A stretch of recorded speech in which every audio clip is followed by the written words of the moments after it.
प्रारंभिक व मध्य स्कूलों में 14,000 उर्दू शिक्षकों की बहाली की तैयारी। प्रदेश के प्रारंभिक एवं मध्य स्कूलों में 14,000 उर्दू शिक्षकों की बहाली की तैयारी है। शिक्षा विभाग ने इसका आकलन कराया है। हालांकि अंतिम निर्णय सरकार के स्तर से लिया जाएगा। प्रदेश के प्रारंभिक स्कूलों में अभी 24,000 से अधिक शिक्षक पढ़ा रहे हैं।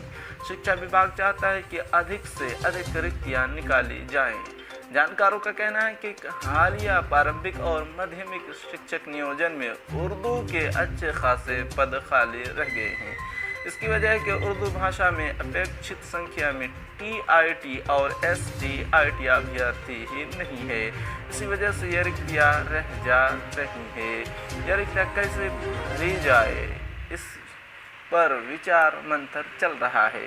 हालांकि इससे पहले विभाग आकलन करा रहा है कि असल में सरकारी स्कूलों में उर्दू पढ़ने वाले विद्यार्थियों की संख्या कितनी है।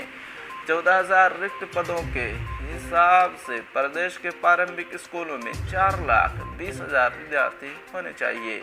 विशेषज्ञों के मुताबिक सरकारी स्कूलों में सालाना नामांकित विद्यार्थियों की संख्या के अनुपात में नियुक्ति की जा सकती है।